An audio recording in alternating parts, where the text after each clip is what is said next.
Yeah, we're gonna try not to edit, but Okay, yeah. we're just gonna go straight through. But Okay. there. That's great. Sound check, sound check. Yeah, we're good. We're live. Okay, we're good. Hey. Great. Hey. Well, fuck, man. It's been like over 10 years, probably. Is it that long? I think so. Seriously? Yeah, yeah. Because This is crazy. time goes so fast. Like 5 years, I feel like nowadays goes Yeah. by like that. You know. Exactly. I Yeah. have, I have two kids now, and when I came here, we met through mutual friends. Exactly. Yeah. And I gotta just first off say like thank you for showing us this, because as a tourist here, like I didn't know anything about Stavanger. Well, you're not a tourist anymore, right? Yeah, no, I live here now. So, but like it's one thing to go to somewhere, as you know, like you go places and you're like, oh, I've been there. You do all the tourist things, but just to be super authentic with you, when I came and you showed us around to the beach, and then we had a New Year's together. Yeah. Bro, I Yeah. still think about that I'll never time. forget that. Yeah, and so I wanted to thank you. I mean, because it wasn't something you had to do. Hey, man, you're very welcome. Yeah, It yeah. was my pleasure. Yeah. And one thing that I never forget, I don't know if you remember this, but we went to this sort of a hiking tour. Yeah. Along with our exes. Yeah. Let's just put it out there. Right Yeah, now. yeah. But anyway, yeah, it was like, there was something with you, some sort of energy that I really liked. And I'll never forget that. And then unfortunately, things got out of hand, and, other things happen in our lives. Yeah. So, I mean, I just want to thank you for contacting me. Yeah. I mean, I think you're really... Well, I think, I mean, as cheesy as it sounds, I think everything happens for a reason. Yeah, And exactly. so I'm glad we had a chance to reconnect. And I mean, who in a million years thought I'd be here in Stavanger, but I'm here. And yeah, so like I said to you before, we got on the podcast, I am like just a pure kind of curiosity person. Mhm. There's a lot that I don't know, Yeah. and a part of the reason why I reached out to you is because I've been kind of tracking your stuff on social media. Obviously, a lot of time has passed since we've connected. Yeah. But I am truly fascinated and kind of jealous, to be honest with you, at people like you who have found a passion in life. And I mean, do you even consider yourself like working? I mean, is this, I mean, I know there's probably a business end to it, but Yeah, I mean, of course, it's like, I'm working. I mean, I do what I love. I get paid for it, which is absolutely awesome. So I think I'm really fortunate. Yeah, it's not really a hard job like that. Mhm. I mean, I don't envy people who go to work like 8 to 4, and then you go home and you do your usual stuff. I mean, like, I definitely don't do any usual stuff. Yeah. So it's like every day is different. Yeah. And so nothing is the same. And that's absolutely wonderful. I get to meet a lot of beautiful people all around the world. And I get to see a lot of passionate people producing these stuff. I mean, like this obviously is fermented grape stuff, right? Yeah. And it's like to see their passion and to see what they're doing, to bring out a few centiliters of wine inside a bottle that is absolutely beautiful. That is amazing. And then when I get to talk to other people about this stuff, it's like, I mean, I kind of have goosebumps now just like hearing you, because when you're doing something really authentic, I feel like there's no sales part. no. I mean, a lot of us, I feel like we either show up to work or show up at events, and we're kind of forced to fabricate things. And that doesn't come off genuine. No, it doesn't. Yeah. And these people who sort of ask that, they don't grow on trees. And it's like, hey man, where are they? Yeah, no, I mean, like I said, I think I'm really jealous because, and I hate to admit this, I've done a lot of things in my life. And I've kind of considered myself a jack of all trades. And I found that like when I was younger, I was like, yeah, that's cool, right? Yeah. I can do a lot of things. I kind of felt proud about that. But as I got older, I started to notice like, wow, like you've been around wine for like how long? It's like about 26 years. 26 in years. this business. I mean, Wow. that's crazy. I mean, it all started back in Copenhagen. When I got there in 1999, I needed to, I'm an educated musician, really. So that's what I've been doing for the first part of my life. And then when I moved to Copenhagen in 1999, I just sort of needed to get a job, do something else. And it's easy to get into the restaurant business because you don't to get a job. You don't really need to have like an education. You just, get thrown in there and you can show them what you can. It's all about Well, let's take a step learning back. first. So you mentioned Copenhagen, Yeah. but let's really kind of go back to where Jonathan was. Yeah, It all sure. started, you know, Yeah, sure. because I think knowing just a little bit about you, you have a very interesting history as well. Yeah. So can you kind of like take us back and like let it kind of share like where you started and Sure. kind of your journey You got it. I mean, I was adopted to Sweden when I was like 10 months old or something. from From my father was from Holland and my mother was from Zimbabwe. So that's like a mix. I don't really know anything about my parents, my real parents. oh, okay. But of course I have it feels like my real parents right now, my Swedish parents. Of course. And they took care of me, of course. And I sort of went into this music stuff when I was only 3 years old. They had this idea about, okay, Jonathan, you're going to be a musician. I became a musician, but I started playing the violin at a very, very young age. That was like 3 years. And, you know, it's in the beginning, it was just really a waste of time. I didn't really want to do that stuff. But as a 3-year-old, you don't really have a will. You just, you know, you got to do what your parents tell you, right? And so I kept on, and at some point it just snapped, you know, and I was like, I know how to do it. And I was like, I think it was 5 or 6, something like that. And then it just flipped almost overnight. And I became actually quite of a talent. Wow. And so I continued to play. And I also, at the age of 16, I moved out from home. I went to a small place called Falun up in the middle part of Sweden, where I was starting this sort of high school of music. Went there for 2 years, and then I got into the University of Music school in Gothenburg. And yeah, that was like, I got in there 1 year too early because of my talent. But then after 2 years, I moved to Copenhagen because I wanted to sort of, you know, once to move away from there, and I wanted to see more of the world, obviously. And I, you know, accidentally just slipped on a, you know, banana shell, just slipped in there into that business of hospitality. And from there, it was like, hey, I want to do this instead, you know? It was like, this is me. This is, because as a musician, it's really like a closed environment. It's not like a social life at all. You need to stand there and practice for like 7, 8, 9 hours every day if you want to become like, you know, top level. And that's a really lonely life. It really is. So you need to sort of, you know, figure out, do you want to do this? Or, I mean, I'm a really social person. And so I figured out quite quickly that I don't want to do that. I want to go out and meet some people. I want to go out there and, you know, share parts of myself. And so that's what I did. And it's just suited me really, really well to become a waiter. So from 3, and I'm guessing at 3 years old, you don't. I mean, it's kind of like, okay, here, like try this if you like it. Exactly. So you're saying like when you first started at 3 years old, it was more something your parents wanted you to do. Yeah, versus- exactly. okay. I mean, I don't really have a free will in 3 years old, right? Of course, And so yeah. it's like, I mean, my son's 2.5, and I can't imagine him like wanting to do anything other than watch TV and like play, you know, with his toys and stuff like that. So Exactly, wow. I think that kind of resonates because like in the Asian culture, a lot of Asian kids are like forced to play instruments. yeah, You know, it's kind of like the stereotype: play the piano, play the violin. You know. yeah, So I kind of felt like you had something similar where that's right. did they like force you to play it, or they were just like, hey, here, see if you like it. I did, kind of okay, got yeah. forced, but it wasn't like you know, any sort of super nasty stuff, you know, like you like this and this. It wasn't like, but it was like, you know, it just became natural. It's like, okay, you're doing this, and we're not going to give up on you. You know, you just continue and see how it goes, and start practicing, and you know, just do these things teacher are telling you. And we went by something called the Suzuki method, and that's a Japanese method, and it's all about, you know, it's all about taking after your master. It's all about learning by listening, right? And so that's a methodology for learning an instrument. exactly, Oh, okay. yeah. Never heard of that. And specifically for learning violin or cello or viola.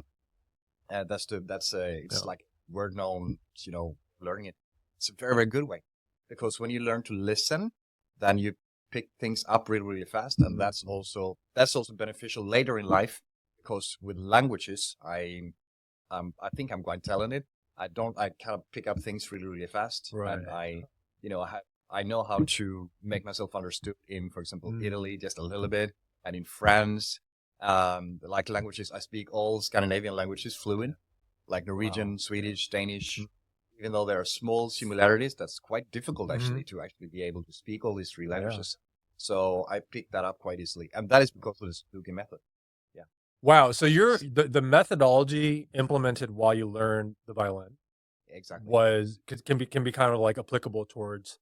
I mean, is it applicable in your wine career as well? I mean, not just language, but It is somehow because it's like you get this discipline of it, like a discipline that to get something done or to understand something, you need to be disciplined. You need to practice. You need to have like a pattern mm. and not just leave things to yeah do whatever. I mean, it's fantastic that a skill like that you were almost forced to learn when you're younger could be now applicable. Because I always say, like, my family immigrated to the US when I was quite young, and I hated speaking Korean Yeah. because, it's like all my friends are American, we're here in America, it was kind of embarrassing. But again, kinda alluding to, like, what you mentioned, Mm. I'm so glad that I know Korean now, Yeah. Yeah. because it's a skill set obviously that, would probably be very difficult to learn now. Yeah. So I think that's fantastic. I mean, so when was it after you started playing at 3-year-old that, because I know you mentioned, like, at a certain point, you really start to like it? Yeah, yeah, Yeah, yeah. exactly. It was And like it was how like it felt like my calling, Mhm. It was like I can do this. I can do this. Yeah. I'm better than the other kids, It was Yeah. like I was like 6, 7, 8 years. Oh, okay, And yeah. then when I became like 10, 11, and 12, my teacher said, "Man, hey, you're a natural talent. You should really pursue this. Got to continue." And I was one of the best in my class at that time. And yeah, obviously, I came into the school when I was Yeah, 16, right. which is quite difficult. And then again on the university 2 years later, 1 year too early because of my talents. And was like, yeah, okay, I don't really need to practice. And that I think that was the biggest mistake because you have to practice anyway. Even though you have talent, you have to practice. But I was like more like sort of patience, like lazy. I didn't want to practice. I just wanted to. I could play these songs, call it like that, or these tunes anyway. I didn't have to practice like the others to learn the same thing. So it came very natural to Yeah, it came natural, but it also made me lazy. you. You know what I mean? And maybe also that's when I was thinking about, is this really what I want to do for the rest of my life? Like, okay, I understood that this life is about discipline. It is about practicing, but you have to do it by yourself. Yeah. You got to be like really sort of structured to get. Wow. And I figure out that no, I'm a social person. I got to get out of here. Yeah, no, I had a friend long time ago who was a professional trumpet player, Yeah. Okay. and, obviously, I played the flute, by the way. Oh, you did?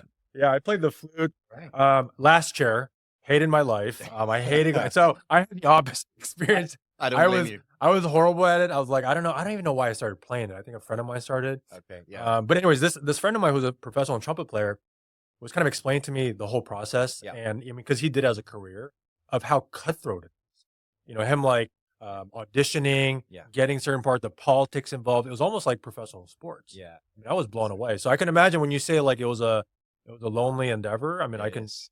because you're practicing at home for hours and hours and hours, and no one's there. I mean, did you have a coach at that time or a mentor? Coach, mentor is Yeah. maybe the better name for that. Yeah, I did.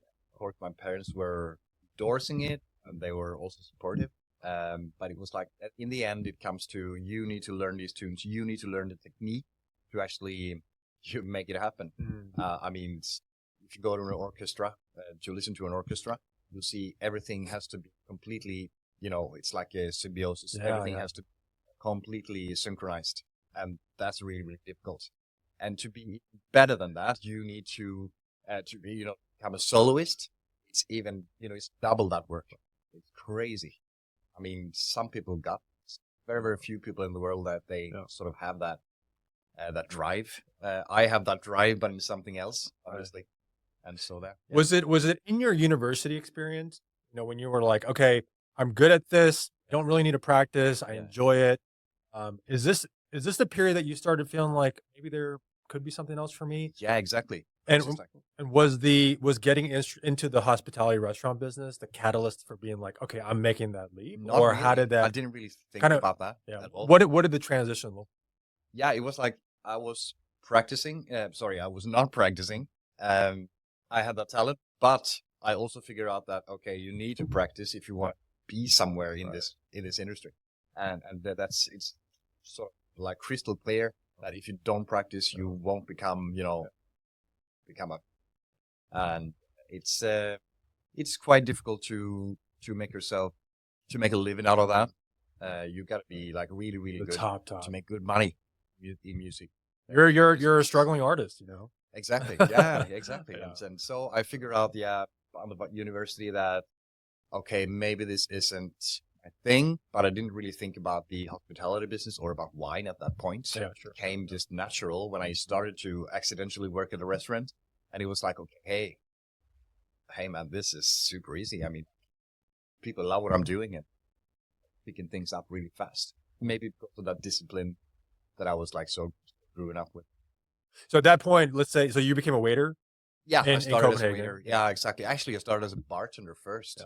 Yeah. Wow, really working yourself up the. Exactly. Yeah. First, like a bartender / runner, and then I became a bar manager, and then I quit that place. There's nothing more here for me, Yeah. and I want to move on. So I moved on to another cafe where I became a bar manager there as well, and then I moved on to restaurant, first waiter, then I became a manager again. I just worked my way up the ladder. So the restaurant business, I do. I mean, Yeah. because you've basically held like every position in a restaurant. I've been doing most stuff, except for dishwasher, but that I can do also. If I'm forced to. For me, it's like a unit. It's like a motor. For me, it doesn't matter who does what. Even though I'm today a manager, and that the guy with the top responsibility, it's really important to understand that every part of that restaurant is equally important. Right. I mean, without a dishwasher, you won't get a perfect service. Exactly. Without that sort of runner person, you won't get a perfect service. Everyone are equally important. When you understand that, then you can be a really, really good leader. I think. It is like, I mean, excuse my really cheesy analogy. It is like an orchestra. Exactly. You have kind of the maestro, No, who's I'm guessing Definitely. the restaurant manager or the owner. Yes, exactly. Kind of coordinating everything, making sure everything functions. But I mean, that's general absolutely, manager. Yeah. as someone who has no restaurant, actually, I was a waiter for one day. Oh, you were? And tell me, this is interesting. Yeah, actually, for one day, I got hired, and the mistake, for better or worse, was the restaurant that I worked with. It was my sister's friend, parents who owned it. So she was the manager, and I had to report to her. Which fucking, I mean, I would, So I remember like serving something, and then they asked for something. I got so upset, and I remember saying like, I mean, I probably didn't curse, but I said, "Get your own fucking drink." I walked out. So my restaurant experience probably lasted an hour and a half. Yeah. You really? So my hour and a half to your 25 years, So I know nothing about restaurant business. No. But you really went there. I mean, you really went. I tried it. I mean, I needed a job. Like I think a week out of college or something. I needed money. And they were it was a new restaurant. But as a diner only, I mean, you kind of see when you walk in, you kind of see the facade, and you say, okay, it's a nice place, and people are friendly. There's so much going on behind. Yes, it is. I mean, doing service is the fun part, but all the other stuff behind that people don't see is like that can be really hard. I find it really exciting. A lot of restaurants are kind of like reshaping the format or the layout of their restaurants, so where you can actually see what's going on kind of behind the scenes, so to say. Yeah, exactly. A lot of these kitchens are now in the middle of the restaurant, right? Open kitchen. Exactly. Yeah, I mean, I love that. Yeah, like island. It's beautiful. Because I mean, it's really cool. Because I would imagine, like, what do you think? Like, if you're a head chef or if you're a sous chef and you're working, I mean, does that give you a little bit more excitement to be in the middle versus like in the back closed door? Yeah, I mean, there are two types of chefs. There are these chefs that they just want to hide from the diners. They just want to do their thing, and they're into their own little bubble. And then there are the other chefs that hey man, I'm really proud. I really want to showcase what I'm doing. Guys, come in here and see what I'm doing. Like every single part of the sort of construction part, because that's really what it is. It's a construction area, the kitchen. Could be experimental, but I mean, it's a construction area. And some of them are like, look at this. I mean, this is handcraft.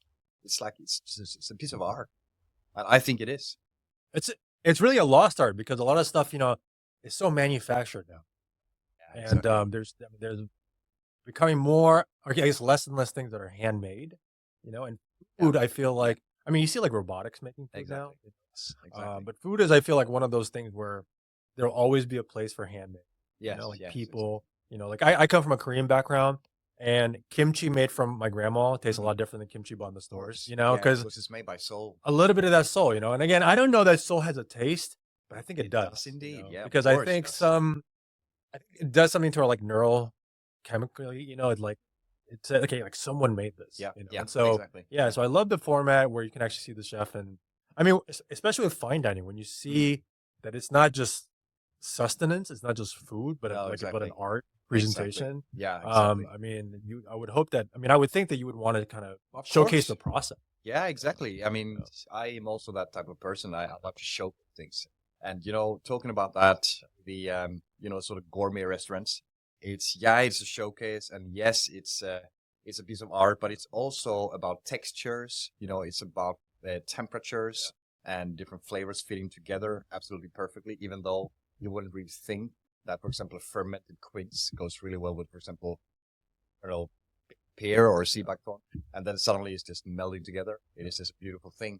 I also think that, it's a little bit the same in the wine world, because getting a glass of wine from a person who really explained it and really sort of talked about where it comes from, the people behind it, I think that's a beautiful thing. And I think the wine tastes better when you got that small story. Yeah. So so you went from like basically every position in the restaurant. Yeah. And then at what point in that process did you go, wow, like I want to specialize? Yeah. Was Yeah. it right off the bat? Was it a little bit further into your career? A little bit further in, Further yeah. in? I would say precisely 9 years after, in 2008, Wow, okay. where I started. I just finished my education in the hospitality business. I did it really quickly, like 10 months. I had so much experience. I only need to do the sort of the boring part, the school part, and the day after I finished, and I graduated with a bronze medal, by the way, which is quite cool. Yeah, It was quite congrats. good. Yeah, that's awesome. Meaning that I was doing something right. The day after I graduated, I started at this Michelin restaurant. It was The called day after. Yeah, the day after my graduate, and it was like, Is that common or boom. very rare that happens? I don't think so. I would imagine, right? Yeah. Yeah, it was like, this is funny because the wine director of that place, he sort of headhunted me. That time in school. He was like lecturing in school, and he was like, okay, so tomorrow we're going to do this test for all of you guys, all of you who want to come. You are very welcome to come, and we're going to do this test at 8:00 in the morning. Yeah. And guess what? I was the only one who was there. All the others were like, it's too early. Like, so I came there. A once in a lifetime opportunity. Exactly. Yeah, thrown away. And it was like, I think he just wanted to see, okay, who's passionate about to come here and who are actually serious enough to do this. Yeah. And so I came, and he was like, hey, I might have a job for you. It's really awesome. They say showing up is half the battle. Exactly. I mean, you showed up. It's a great example, right? And I showed up, and I was like, I really want that opportunity. So day after, we're just like, fuck yeah, let's. Exactly. I was like, let's do this. Did you have any plans? Like, if that opportunity didn't come along, did you have any plans as far as what you wanted? Yeah, I mean, I had another job. It was a restaurant or a hotel. This is a long time ago. So don't beat me on that. I think I worked at a hotel, to be honest. So that's kind of like your backup fall plan. Yeah, it was like, I mean, like I had that job, but I definitely wanted to sort of move up in terms of levels of restaurant business, and it was like, really want to do this. And I was like sort of thrilled, and I was proud of myself for getting this opportunity. That was one of the best things I did in my life. Wow. And that kind of set you off to your path now. Exactly. Wow. And that guy, he got me into the wine business. His name is Jack Kosemba, and he's an absolutely amazing person, and fantastic, mentor, because he really became my first mentor in the wine business. And so he sort of that fire inside of me, and today, I never look back. I was like, I gotta be a sommelier. I gotta do what he's doing right now. Holy shit. So as soon as you got into wine, if you're like, okay, I have this great opportunity to work under like a great staff, Yeah. great team. Yeah. I'm interested in wine. Was your sight set automatically on becoming like a sommelier? It That was was, automatic. yeah, it was like starting at this Michelin restaurant. Actually, they didn't have a star when I started. They were just opened with this Michelin chef, you can say, because he had a Michelin star in another place, and now he opened his own place. But he got the star after 10 months, Michelin star, which I think is still the Danish record for like, Oh, after 10 months of open. yeah, then we got the Michelin star. It's just quite extraordinary. Yeah. So at least at that time, it was a national record, becoming the fastest Michelin restaurant. So that was really cool. To be a part of that is, of course, sort of catapulted my career, or if you can say so. Yeah. And once again, yeah, my fire for wine and for like knowing as much as I could know about everything. We were doing these presentations at the tables, and I wasn't allowed to do that in the beginning. Obviously, it was so green and fresh. Yeah. I just had to, carry the plates and cover up the glasses and do all the just boring stuff. It's not boring, but anyway, it's not like the stuff that you really want to do, right? paying It's your like, dues work. exactly, Yeah, paying your dues. Is it similar to like in Japan they take sushi very seriously, and they don't touch fish for like 7 years. They just roll rice until Okay, it's until like that. until their mentor says, "Okay, now you're ready to handle the It's fish." sort of that system. Yeah, I would imagine. But Yeah, here, of course, it happens a bit faster. So you can't like sort of just put glasses on the table and polish for 7 years. years. Yeah. It's like it doesn't make any sense. I mean, at some point, you either you go better and you are getting prepared to what it's really all about, or you sort of should do something else, should sort of back out of that business. Yeah. And yeah, for me, it just came natural. So walk me through. I know again nothing about the whole process of becoming a formal. Am I pronouncing it right? Yeah, sommelier. Sommelier. Okay. Exactly. What does that process look like? Because I know, I mean, there are far and few. Yeah. You don't. I mean, it's an honor just to be here with you. I mean, you're so. Kind of walk for everyone listening and myself who absolutely know nothing about the whole process. What does that process look like? Basically, from like, What I can tell you straight away is that everyone can become a sommelier. And this is also a great opportunity to all of you guys out there. If you're interested in wine, at least take some form of education, because it's not that expensive if you don't want to do like the whole thing. There is something called WSET, which is Wine, Spirits, Education and Trust. And that's sort of leveled education where you can start doing number one, which is very, very simple. It's really basic, really for like a dummy for wines, and that doesn't take long. It takes a few days. I think it's 3 or 4 days. And then you have level 2. Of course, it becomes a little bit more, specified and more technical, but it's still like a sort of low end level of knowledge in wine. Then you have level 3, which is starting to become actually a bit difficult. And you need to sort of listen, you need to follow, you need to study, you need to practice, you need to taste wines. And when I say taste wines, you don't drink it. You need to spit it out. I'm sure people who like wine are like, "Fuck yeah, this is." So now they're giving up. Now you're giving up. Taste. Spit it out. Yeah. Taste wines, exactly. Then after that, you come to a level called diploma, which are very few people in this country has. There are a few in Stavanger though. That's very, very difficult. And it's, the step just below what you call the Master of Wine. Master of Wine is one of two different it holds this sort of categories. One is Master of Wine and one is Master Sommelier, which is a sort of a little bit different way. You can go either the WSET way, like I just explained, or you can do the Master Sommelier way, which is the other direction. And that's the direction I'm going. And now, what's the difference? So it's like two different kind of disciplines. Exactly. Master Sommelier is it's a lot of similarities to the Master of Wine, but Master Sommelier is focusing more on the sort of working sommelier part. So you also add the sort of practical part of that. So you need to showcase for the sensors that you understand service, that you can sell, that you can, that you understand the business.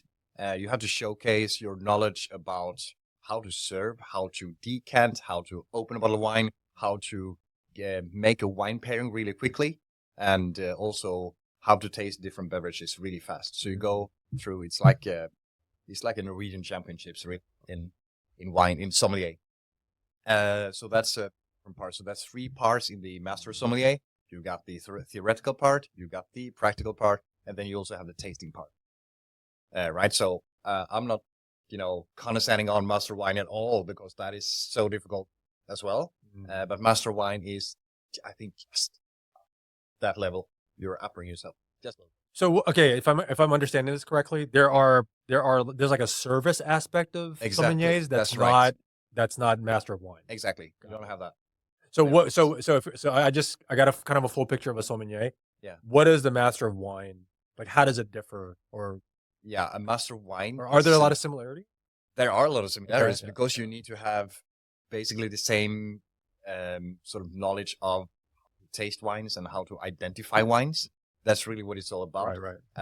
You need to be able to, when you have a glass with wine inside, what you're going to do is start analyzing this wine, right? You need to figure out, it's laid out very, very specifically how you're supposed to get until your conclusion and what it is in your glass, right? It's all about how it looks, sight, color, viscosity, and then it goes into intensity, and then it goes into, you sniff the wine, right? You sort of smell it, and okay, what can you look for? Is there any secondary elements, tertiary elements? Is it developed? Is it fresh? Is it young? I mean, there are many things sort of laid out in a schedule how you're supposed to get to your conclusion, and that is really, really difficult. Holy shit! See, the complexity of it as I'm trying to like put together the things you're telling me. I mean, fuck, it's crazy. And with a lot of things, you have like tools, right? Exactly. You have tools. Yeah, whether you have like a computer or something, but with wine, it's like you have your mouth. Yeah, exactly. That's it. Yeah, you need to have a sort of library up here. Yeah. Where you have these different checkpoints to check off every time you have a glass of wine to analyze. Wow. So that's, you get sort of damaged because of that, because every time I go out to eat or when I'm at home opening a bottle of wine, I'm starting analyze. Yeah. And like all these other people, it's like, what is it? It's like you're sitting there sniffing, slurping the wine. And so, wow. That's what it's all about. I always get so jealous. Like when I don't know how many people are like, for real or faking it, but, I go out, when I go out to fancy places, with some friends and, they're swirling it, they're smelling it. I'm sure they went to some vineyard and learned, and I'm just like, a part of me is like jealous. I'm like, man, I want to do that, Yeah. And a part of me is like, what are you doing, Exactly. But I mean, does it, at this point, because you're have this database in your brain of like all the ways to kind of dissect wine, is it like before you even like open a bottle, does that stuff just go automatically for you? You mean if I don't know, if I can't look at the label, or how do you mean? Like when you start the process, I guess if you take it from like, okay, if I gave you this bottle, like, do you automatically start dissecting like, okay, where is it? I mean, so that process starts for you automatically. So It's more kind of second nature for you. Just by looking at the shape of the bottle, I almost rule out certain grapes. And of course, looking at the label will tell me a lot. It's like, okay, so I know this wine is from Hemel Valley, from South Africa. Okay, it's made from Pinot Noir. Yeah, so I'm probably going to love this wine because I love Pinot Noir. Okay. That's also why I brought this bottle today for us. So let's go over so when you see this bottle, for example, right? For me, again, and excuse my elementariness, No, that's fine. And a large part of the reason, obviously I wanted to see you, but I really am fascinated. So when I see this, I go, that looks like wine. That looks like a bottle of wine. Yeah, it doesn't tell you. It has a very clean, label to it. It's so for me, it's like the older it is, kind of the better in my mind. The 21. Okay, that's a very good wine. Pinot Noirs. I've had Pinot Noirs and I liked it. But other than that, I know fucking nothing about it. But that's an honest thing. That's great. Yeah. No, but that's great. That's perfect. I mean, like most people, what you just said is like, that's what's happening for most people, right? Okay, I don't feel bad. Really, there are like a few percentage of us that are super nerdy and are like sort of, for me, it's like Christmas, like, getting a bottle of wine or like analyzing wine is like, I'm really eager to sort of figure out what it is. And if I got it right, or if I'm even close, even though you're a good taster, you can still be absolutely wrong because there are so many wines that are similar grape varieties that are similar, different wine vinification styles. And I'm going to get into that in a second. It's like it's really, really, really difficult. And I mean, yeah, you need to know. I mean, you need to know something about not only the grape itself. You need to know something about the vintage. You need to know something about, okay, so which different area is it from in South Africa to sort of okay, to get an impression of, okay, this is how it approximately going to taste like. And yeah, I mean, So even within South Africa, the different areas yeah, matter. yes, of course, definitely. I mean, in South Africa, you have different regions, right? Course, like in other countries. I mean, like, for example, France, you have Burgundy, you have Bordeaux that you probably heard about, Champagne, right? And within these areas, these regions, there are different smaller parts that you also, it's like matters about what type of grape varieties are grown there and what type of style the wine would be like, right? And how is the soil types here? If you compare it to like 200 meters down the road, it could be completely different. A different type of soil. And exactly. And that will give you another expression of the wine, another flavor to it. So it's like all this really matters. Sorry. And also, you know, in Burgundy, which is a great example, you have like Premier Crus, you have Grand Crus in Burgundy. You need to understand what that really brings, what that gives you, if you want to talk about the flavor experience and the taste itself. And it's like, it's so fascinating. I'm really fascinated about this, especially about this with the soils. The soils really, really matters. Right. Wow. And what's in the soil and why does it taste like it does? I mean, like, basically whole Burgundy is like a big line of limestone soil and chalk. And that's great for Pinot Noir and Chardonnays. And that's also why it's almost only these two grapes, you know, planted. There are a few others also, but, you know, this is what we talk about. Yeah. And they are so... What's really interesting, and also one of the reasons that I brought this bottle, is because all around the world now is happening. It's been happening for some time now. There are producers all around the planet that are not replicating Burgundy, but they are sort of, you know, they're learning the French techniques, and also climate change is really important. Yeah. But people are, you know, sort of, they're looking up to France, the sort of techniques that they are doing because it works. But you can see that, you know, some of the most sought after wines in the world are French. It is Bordeaux, it is Champagne, and it is Burgundy. They're really, really sought after, and they are getting more and more expensive as we speak. And, you know, people around the planet want to sort of replicate that or sort of do their own version of that grape with that soil type available, you know, at a place. And this is a great example. So the French are kind of on top of their game as far as... Yeah, I mean, they were also one of the first to really sort of get into the technology that we know today. I mean, wine doesn't come from France from the beginning. It's from Mesopotamia and it's from Georgia. It's from these countries in the Middle Eastern. And that's where they found traces of wine or wine grapes or fermented wine grapes, you know, back like 6,500 years ago. It's a long time ago. So it's that long that we've been sort of knowing that fermented grapes will produce alcohol and that will make us inebriated. That's fun, you know, that's a lot of fun. Yeah. No, I think, I don't know the date, but I'm sure alcohol, you know, dates back, you know, a very long time. Yeah. How much of, like, again, the quality of the wine and everything is determinant on the type of, I would say, like, you know, uncontrollable factors like the climate, the earth, and everything like that. Yeah. And how much of it, if you could put a percentage on it, is like the actual process. A lot. So, like, if you could kind of divide in, like, okay, the uncontrollables, soil, climate, temperature, humidity, how much of it is like the processing? I would say the uncontrollable factors, like what you just mentioned, it's like 25, 30%. And it's not more than that, you know. And then the rest is sort of the vinification process and what the producers are doing in the, you know, in the vineyards, and also in this wine cellar. Are they aging it on oak, stainless steel tank? Is it concrete? Is it amphora? Is it something else? How long do they age it? Do they sort of do the malolactic fermentation? These are all technical stuff that matters when you're talking about, okay, how is the wine going to end up in the end? And how is it going to taste for us Holy the shit! I had consumers. yeah. No, it's when you dive into this, Yeah. you're never going to get out. It's like a rabbit hole. You're never going to get out. I'm already in it, And yeah, that's No, good. I'm mind blown because again, my very elementary knowledge, Yeah. I thought it'd be like 60% earth, soil, and then the rest is kind of like, okay, everyone knows how to produce it. Wow, okay. I mean, I don't want to be like precise percentages. Sure. 25, 30, 40. I mean, and again, it depends on where you are really in the world. Because there are parts of, again, considering that, let's say 25%, give or take, Yeah. there are certain parts of the world where, I mean, just can't, would not probably want That's to right. produce. Yeah. Exactly. That's right. You can't make like a Grand Cru Pinot Noir, for example, in Chile. It's not going to translate into the same sort of quality because you don't have the conditions for it. And Too dry.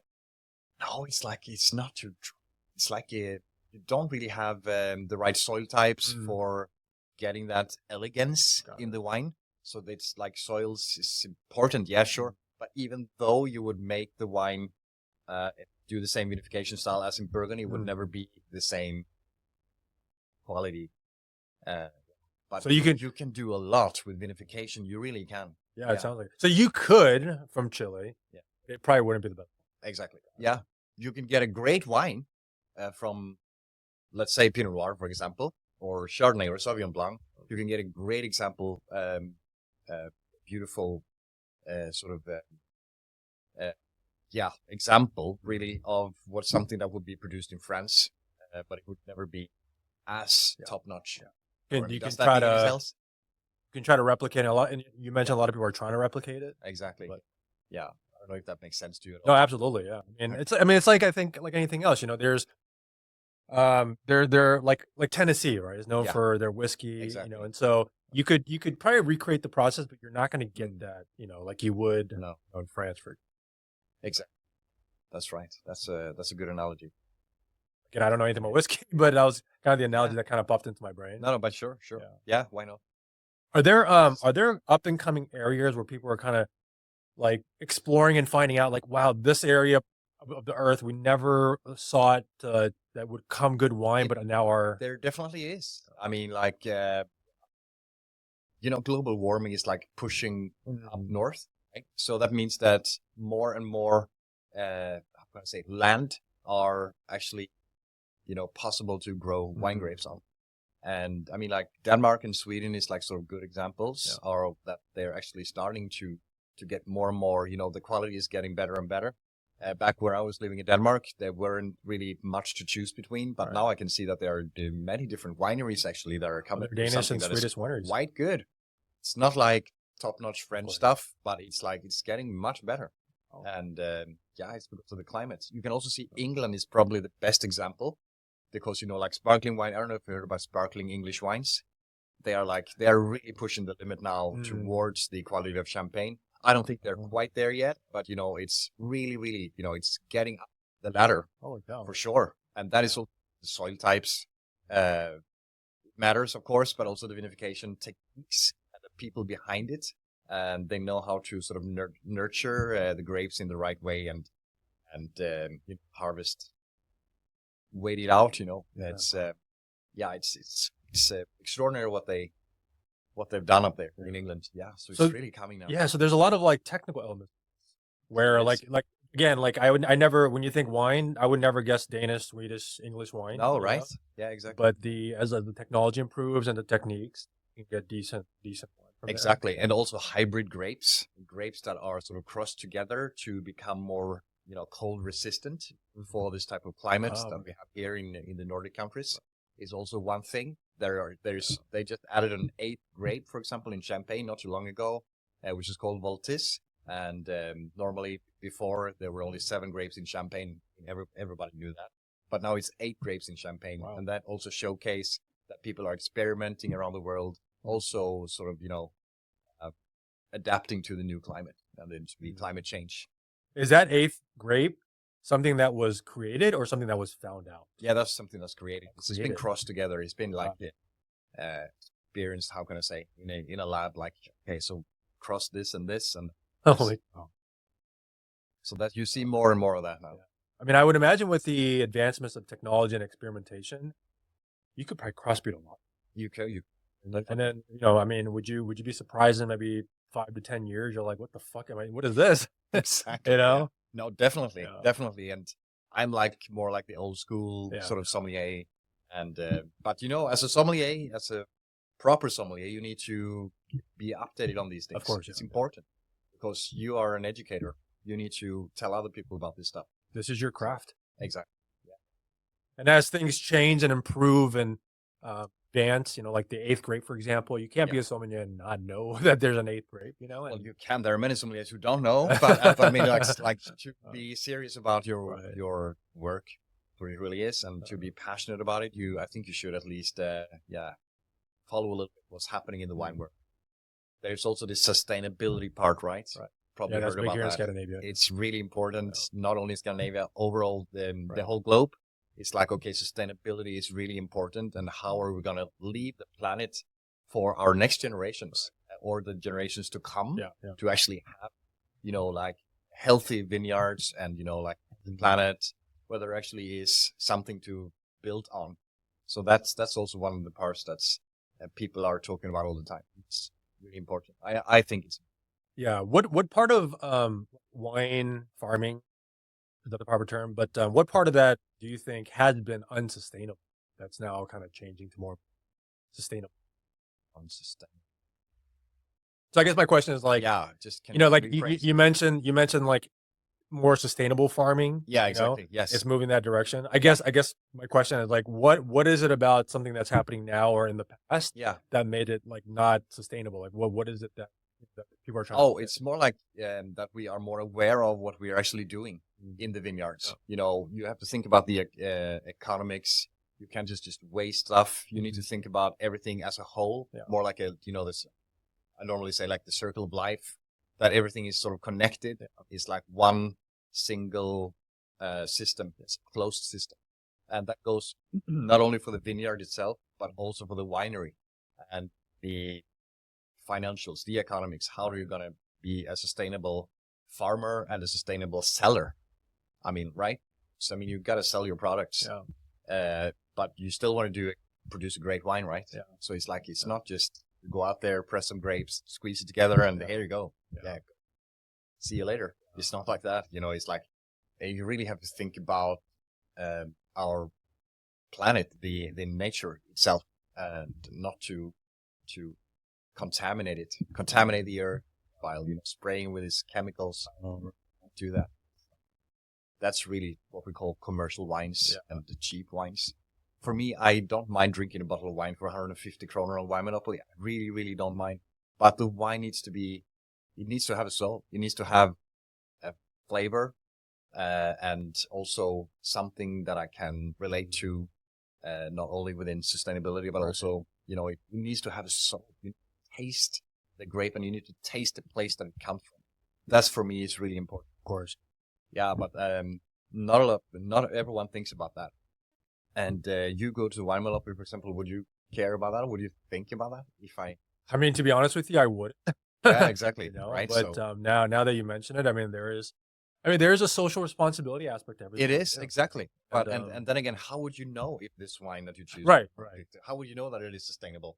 Right. So people are starting to sort of label the bottles now, where you can actually see more and more. At least not everyone are doing this, but they can see if they are more sort of sustainably aware. If they are organically grown or if they are biodynamically grown. So yeah, it's definitely going in that direction. When I say biodynamic wines, it's not natural wines. I just want to make that clear. I'm not very fond of or not very much into the natural wine style. I don't like that too much. Mhm. There are some natural wine producers that are great, but they are very few, in my opinion. And I usually always say, I think this is a bit funny because, I mean, that's great that you guys like natural wines because then there's more of the classical wines for me. So, I mean, enjoy all that stuff. That's fine. Yeah, I mean, the whole sustainability. I mean, in America, I mean, I hate to say it again. I'm generalizing, and I'm not like throwing my own country under a bus here. Yeah. But sustainability is kind of an afterthought, But I noticed, especially having lived in Copenhagen, now here in Norway. Yeah. Sustainability, either it's in like real estate construction or food. I mean, it's huge, And I think I think that's one of the biggest responsibilities we have. Yeah, That they really give a shit about here. exactly. It makes it more obviously more expensive, and it makes it maybe harder to it makes the process maybe a little bit less efficient. But I think overall, like you said, what is the impact it's going to have on our future generations? Yeah, exactly. And that really matters. Yeah. I mean, it really, really does. So we need to think differently. Like, for example, like let's say 30 years ago, 40 years ago, right? Also, this with people's less and less people are fortunately not using smoking cigarettes. More and more people, at least here. I don't know about other countries down there, but at least here in Scandinavia, I think more and more people are aware of that. It's not healthy for you. I mean, like, don't do it. I think that's a great. Yeah, I think with the emergence of internet and social media, Yeah. the ability to share that awareness becomes a lot more apparent. Yeah. So I think, and I mean, there's a lot of obviously pros and cons to social media and the internet, but I think that's probably one of the biggest pros is that we're able to share this awareness. Yeah. Yeah. I have a kind of a dark question. Go ahead. I know when it comes to like, at least in the States, that organic label or hey, it's sustainably farmed. They and companies and organizations kind of market that, Yeah. and say, oh, this here is organic, Yeah. and now you may pay an extra, 60 kroners for it. Do you think that, or is, or can, I guess, the wine industry also kind of fall trap to that as things move in more of a, I think they already are. Yeah. I think they. okay, so that And is, I also think that they have to because producing things with a more sustainable mindset Yeah. and a more like sort of into that organic biodynamic way is more expensive. It simply is more expensive because you are much more dependent on like harvest, like the weather, things that you cannot impact Yeah. too much. Yeah. What can you do? You've got a hailstorm, for example, like destroying 75% of your crops. Right. What can you do about that? Absolutely nothing. Or if it's like, like I said before, you don't like sort of spray the vineyards with chemicals, pesticides and stuff. pesticides exactly, or herbicides. Without that, you have much more sort of danger for insects and birds to come and sort of eat your grapes and infect your grapes. They are more, they're more open to getting like different diseases, like Deadman disease or other diseases. Yeah. So yeah, it's more like a risk you're taking, but it's also completely necessary if you ask me. So the price variance, again, like if you're buying organic or something, it is more Yeah. expensive. But in your opinion, it's completely legitimate. It's justified because they are taking more precautions and stuff Yes. like that in order. Yeah, to, I think it's definitely Yeah. justifiable, and it's also better for our planet. It's better for your body, not to like getting all these chemicals in your body that you're spraying. So it's definitely better for like every sort of aspect. Yeah, I would say. Do you think? My question again, the dark part of this question is: Yeah. do you think, for example, if the Norwegian government or there's like a European wine kind of not a company but an entity that kind of just like the organic industry, right? Because you have, I think it's the Food and Drug Administration in America that certifies whether a product is organic or not. Yeah. There can be a tendency, or I guess historically speaking, for them to kind of dangle that and say, okay, if you want this certification of it being organic, it has to be X, Y, and Z. But companies have found a way to like get around that. So, for example, like if you want to label your chicken free range, Yeah. I don't know if you know, but the qualification for that is they just need like a 3 meter by 3 meter area that they can Yeah. literally go out to and come back in, which is fucking shit. Yeah. They still live in a warehouse. Yeah. So it's kind of a fake. Do you Yeah. think that the wine industry can fall victim to that kind of misinformation? I guess so. Yeah. I guess so. And that's a really good question because I know that this has been going on in the United States, and not only with sort of chickens. It's a good example. In the wine business, I think that they are already doing some fake stuff. No offense. I mean, like really Yeah, no, seriously. yeah. Let's take, for example, ice wine. An American ice wine would be like, grapes thrown into the freezer, and then it's like frozen. Then they squeeze it out, and then they call it an ice wine. Because there is no rules. There is no sort of strict rules that tells you how you have to do it. Like, go, for example, Austria. Ice wine is a great example. In Austria, there is this board coming out to your vineyard, and they have to measure the temperature. Oh, shit, yeah. And So they have to guidelines, yeah. exactly, and they need to be approved from this board. Otherwise, they're not allowed to go out and pick those grapes, even though temperature might be right. It's like it's a big thing. And ice wines, they don't come easy. They really don't. And also because of global warming, obviously, the temperatures are not getting as low as they would be before. And right now they're saying every 3 years you can make it's like an ice wine year. The temperature falling to the magical level, which is -7 degrees Celsius. But in the future, they're saying it could be as less as every 4th year or every 5th year. Global warming. Sorry, I don't know what ice wine is. Is ice wine something that like a grape that grows in very cold temperatures?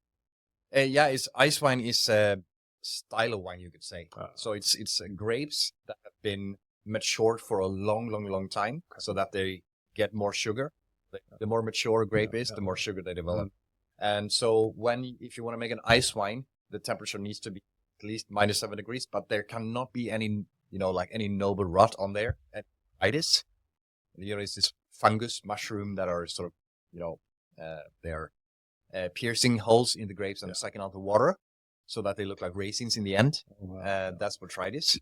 That's the sort of rot that you want in your vineyards if you want to produce a nice, sweet, elegant wine.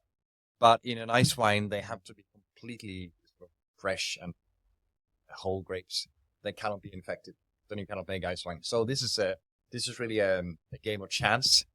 You can't really control it. You have to wait it out.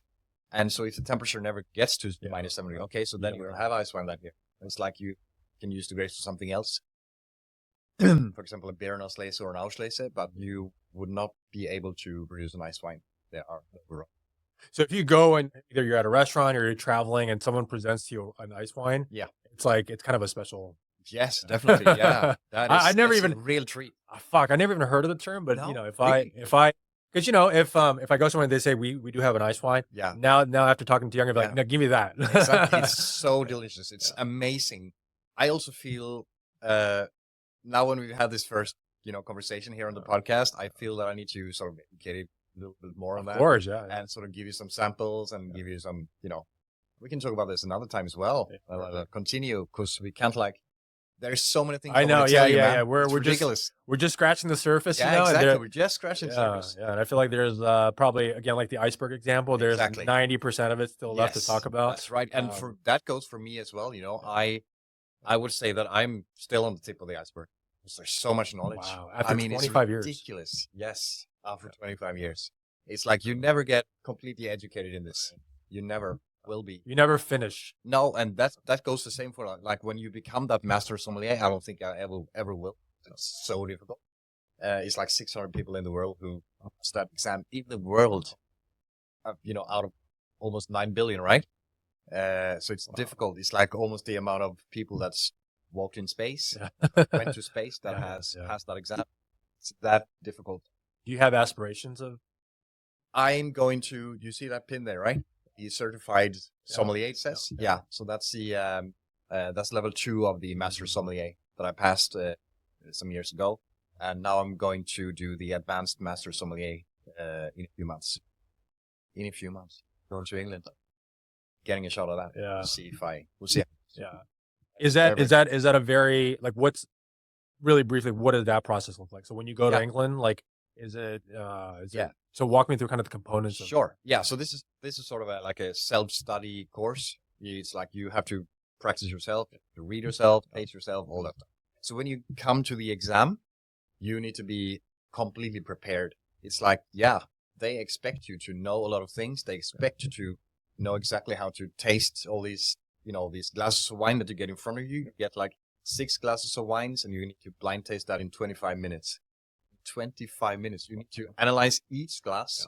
You have about 3.5 minutes per glass. And you do this verbally. Oh, shit. You don't write anything. Just do it verbally. Oh, so as you're Have tasting 2 sensors, exactly. Like we are sitting right now. And you have on your side, there will be another sensor as well. And they're sitting there and they're writing points or things that you say. Get points for that. And if there's something left out, you won't get points.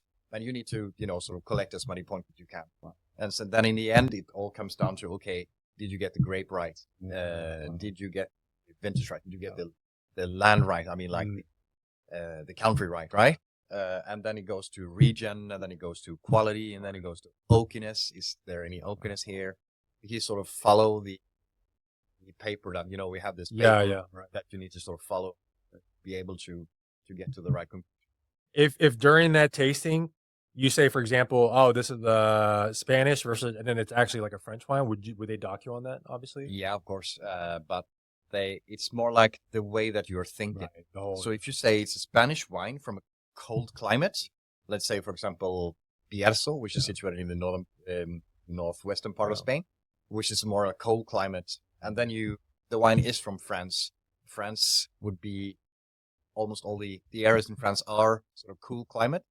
So and so it could be you could be on the right direction, right, and so you would get maybe some points for that, but of course you would be not getting full pop because it's in the same general vicinity, and you're kind of getting, very close, but it's not, so they wouldn't dock you too much for it. It's not like, oh, you got it wrong, you're out of here. Go, go back. No, it's not. We'll see you next year. No, of course not. You will collect some points, definitely. Okay, and you get points for other stuff as well.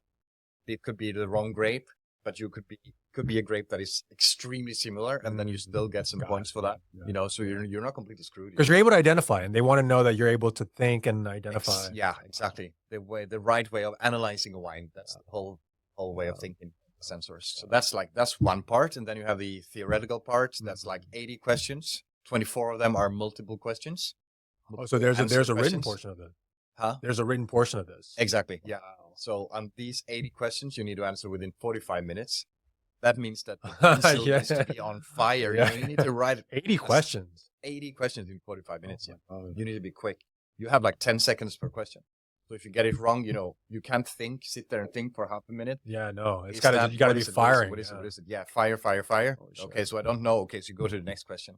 Maybe you have time to go back in the end, but I was like, last time it was like, I just got we're writing on the last question when it's time now. You need to stop, put your pencils down. It's that intense. So it's really tough, man. I feel stressed just listening to the whole process. I don't blame you. I don't even know if I can write my name 85 times in 45 minutes. Exactly. Holy right? Shit, that's crazy. Yeah, it's difficult. The last part is the practical part then, where you have to, like I said before, you need to showcase how to decant a bottle of wine, how to move in a restaurant, and how to explain the wine to a customer, and how to pour the wine, and how to all that stuff, right? And also doing a lot of other stuff like pairing wines to a menu that is preset. You get a wine list that you need to correct some flaws there. There are some, there are some mistakes. You need to correct them, and a few other stuff. So oh my God. And that's the easy part. That's the easy part. Yeah, it is, because that's what I've been doing for every day, all these years. And that's kind of like the performance part. Exactly. Yeah. That's when you really can perform and shine and kind of, showcase how you interact and move. Exactly. Yes. How are you performing in your working place? Yeah. They want to see that. So for you, once you get to that point, you're like, fuck, I have this in the bag. I wouldn't say that. You can never be sure, because you don't get the final answer until the third day. This is over 3 days. So it's one test per day. Yeah. And on the last day, then you get the results verbally from a censor. So you don't know if you passed any until he tests you how it really went. Yeah. You just sit there and you wait.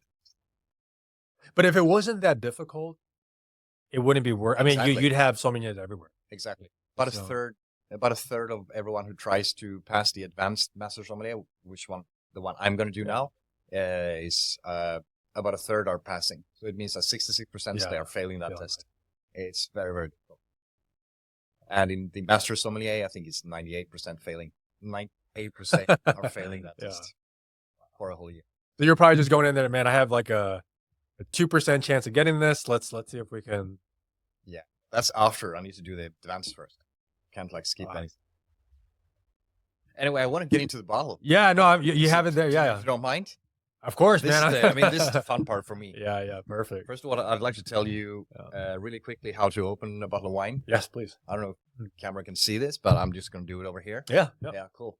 So you get like one of the easiest wine openers in the world. It's this one. All right. You can get this on the Wine Monopoly for like 60 or 70 kroners. Yeah, I think we have Maybe something you got similar at home. Yeah, yeah. Yeah, you got some similar. Yeah. That's good. It always has a knife here on the end of the wine opener, corkscrew. And what you do, you always want to go underneath that little, That that little little lip rift there. Yeah, yeah. Exactly. And there, you cut it there. Do this absolutely perfect. You need to leave the bottle standing on the table, and then you sort of cut here on one side, and then you change your hand and you Go the cut other side, on the yeah. other side. Yeah. Because you don't want the label to sort of turn away from the customer when you do this. That's also something So you that need has to to be do. facing the customer. Yeah, the label here, that needs to go. So you cut it on both sides, and you just gently lift that off. So you get a sort of nice rim here. All right. Yeah, you can see the label are still facing you, right? So then you just open this one. You put it in the middle of the cork. Yeah. You just pierce a little hole there. And of course, you just screw it there, right? Now, do you use something this simple when you wine, or do you have something a Yeah, little more no, I use one of these. These are the best ones. simple? Exactly. These are really great. 'Cause I know nowadays they have all these fancy like battery operated ones and stuff like that. Yeah, I know. It's ridiculous, to be I honest. think my mother-in-law has one. It's like battery operated. Yeah, I think mine might have one. My mother-in-law. But these are the most easier one. So you don't want to make this popping sound when you open a bottle of wine. It's not cool. It's not like flash or anything. It's just no. You don't do that. So you got to make it real subtle. Yeah, exactly. You don't want any sound at all, actually. Ah. So now it's open. Magic. Yeah. Is there any function to that? It's just more presentation. Presentation. Yeah, Right. it's You don't more want to go in- elegant. You don't want to do that. Exactly. You can do this. You can do that on, New Year's Eve or something. Yeah. Sure. Whatever. Yes, you can see here on the cork, it's like many people, they smell this cork and they say like, okay, so that's where that cork is flawed and the wine is flawed. That's not actually, that's not true.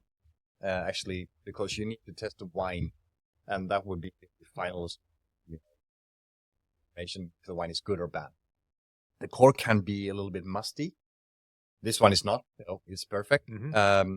But even though the cork could be musty, the wine could be perfect, singing beautiful. Oh, So, okay. yeah. So this is not an indication of the wine. No, not really. I wouldn't say that.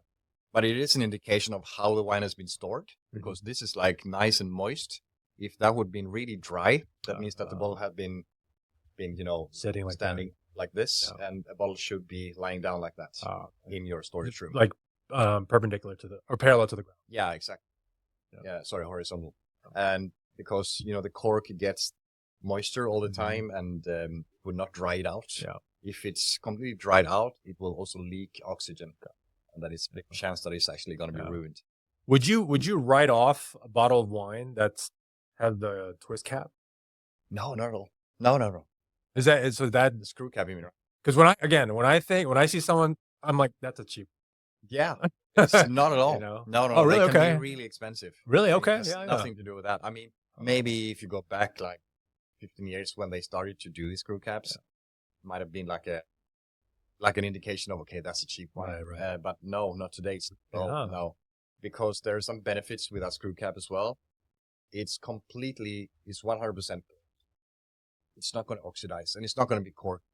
It just doesn't happen because it is this vacuum sealed, right? Right. So there's no oxygen that possibly can go through and into the wine. So that's that. That's great. That's perfect. Like, is that the reason that they would like if you have a really nice wine? Is that the reason why they would choose the cap versus for preservation? No, but because you can't like sort of categorize it that way either. Okay. It's because, some wines are made for more aging. They, like the producer's philosophy is like, okay, this wine needs to age for like 5 or 6 or 10 years or even more. And then to put a wine in a screw cap wouldn't make really much sense because the wine is a living product and the wine is sort of breathing through this cork all the time. This one has been breathing, even though it's quite young, it's only 3 years old, it is breathing micro, that's what we call micro oxidation. So it's the cap would not allow it to breathe. Exactly. Even that. Okay, got it. No, So that makes sense. Then it Okay. wouldn't really develop very very much. It will, if you store it for a long, long time, of course it will develop, but not in the same way, not with oxygen, in a different way. Okay, so now the wine is open, right? And what you should do is like just hold it like that. Okay. Some people, they hold it like here and they pour like, the elegant way is to hold it like that. And then you simply pour carefully in the middle of the glass like that. And then you sort of tip it off. Sometimes you get this little drip off there. Exactly. And do the same here. There we go. So you would never tilt and pour. You can, if it's sparkling wine, you can do that. Sure. That's fine. But I would pour it this way. Okay. So if I may just, okay. So got the wine. Now you see. I'm going to try to imitate what you're doing. Yeah.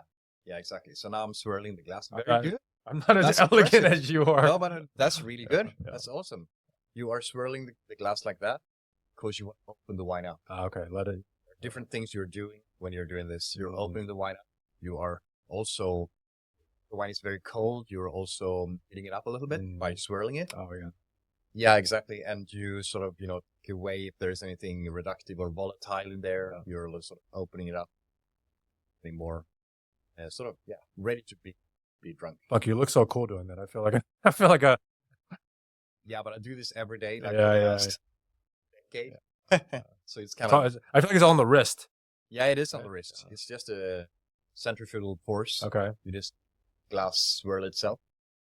It sounds easy, but it might be. You're really good on that. Yeah, it's not bad at all. I'm working on it. Okay. So what I'm doing, I'm not. You're a bit tense there, but of course it's natural. What you do is you're relaxing your muscles and you just let the glass whirl itself. It's like So now it's open. It's breathing. Exactly. It's breathing now. It's getting contact with air and with oxygen, and so it's open up. If you look at the glass now, you can see that it has this curtain, right? It's like what we call tearing in the wine language. Yeah. Tearing, exactly. Because it's like tearing coming down your cheek. I think this one is high viscosity. This will give you an indication about alcohol in the wine. That's really what it is. Okay. So if it has like a thickness, it's a higher viscosity. Exactly. More alcohol. Right. Yes, it's more dense wine. Got it. That's what you can see. And it give you an indication as well of type of wine it is, or what grape variety it is, or a combination of all these things. I can also see that the wine has a sort of light red color, right? Would you agree? I also think it has about a slightly sort of brownish sort of hue to it. I can see that, yeah. Yeah, like just a slight brownish hue, but not like it's like tawny colored at all. No. This is more like sort of red, but it has a sort of cranberry red color to me. Yeah. But I do see that brown hue that you're talking about. Yeah, you do that, right? Yeah, you can actually put down the glass like that if you want to. And then you can see in the middle of the glass, where I'm looking now, you can see that's the core of the wine. So that's how you read the core and then how it develops out onto the rim. Yeah. Right? This wine has a very light rim. It has a sort of pink rim, which would indicate that the wine is quite young. If it would have been older, it would definitely be more towards orange or even brownish or tawny colored. Got it. That would be an old wine. A little bit of a darker rim. Exactly. Got it. Precisely. So that's how you see sort of how old the wine would be, or at least how indications of age of the wine. Okay, so it looks quite youthful to me. Looks like this wine is not filtered because it's not completely transparent. If you hold it up through the window, you can probably see that. It's not like super star brilliant. It's more like a little bit hazy, but it's not like, it's transparent, but it's not like perfectly transparent. You know what I mean? Yeah. So this wine has not been filtered. Not filtered. Yeah. That's why. And they do that to give even more personality and even keep more flavor. Got it. What would be the reason a wine maker would filter? That would be to make wine good. Okay. Like a little more transparency. Yeah, exactly. Some people, it's more appealing to some people that is more transparent. So I don't care. It's really about the smell and the flavor. So now to the best part, to smell the wine. What do you feel? Tough question. I'm challenging you now. I'm sorry. I would say it's a little bit maybe on the lighter side. Yeah, Yeah, exactly. okay. Yes, that's right. But is there anything, any specific fruits or flowers or anything that you could put your words on? That's hard to say. Hey, man, it's super easy. For you. Exactly. Yeah, Mhm. that was me. No, for me, this is definitely sort of ripe strawberries. They got a sort of wild strawberry flavor. That Strawberry. is, yeah, Okay. that's why I love Pinot Noir, because they will always have a little bit of that sort of strawberry character and flavor. It would have also a little bit of that sort of cranberry, sort of crushed raspberries, and a Okay. bit sort of that sort of rose petals to it, like red roses. Really? Yeah, so it's a floral wine, but it's a sort of light fruit, just sort of bursting out of the glass. For me, it's really appealing. It's really, it's talking to me that it wants to be drunk and tasted. Now that you mentioned the strawberry, I do now smell it. Yeah, you I do. couldn't have told you that up front, but now that No. you mentioned, I'm kind of following along with. Yeah, it's the mentality in it, and it's true. When someone says something, you will automatically start thinking about strawberries. Yeah. So it's all, the psychological part of it. Had you said barbecue, I probably would have said, nah, no, I don't smell any barbecue in here. Yeah. But Yeah, the strawberries, I definitely Yeah. do. exactly. But also cranberry, you said? Yeah, a little bit of cranberries, but it's more like sort of red, vibrant berries. Could be red currant, it could be strawberries, raspberries, like vibrant, light red berries. Some sort of light. Yeah, and that's really what the Pinot Noir is all about. Yeah. Now, how would a grape or a wine exude those those flavors and smells? Like, for example, Yeah, that's a question. All these flavors, it comes from the fermentation process.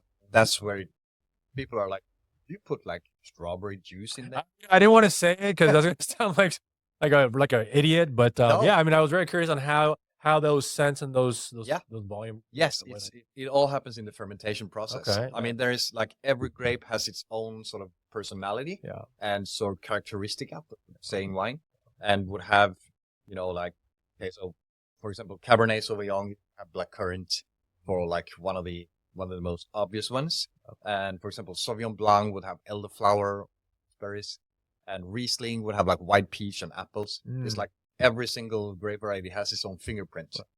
But it's in the fermentation process that all these flavors are actually applied to the wine itself. So when they fermented with it, or No, it's like it happens. I don't know how, I don't know why, but it's the way it is. like if I'm a vineyard and I go, okay, Yeah. I want a wine, I really enjoy kind of the strawberry, light berry kind of, So how would the ferment, like, how would they do that?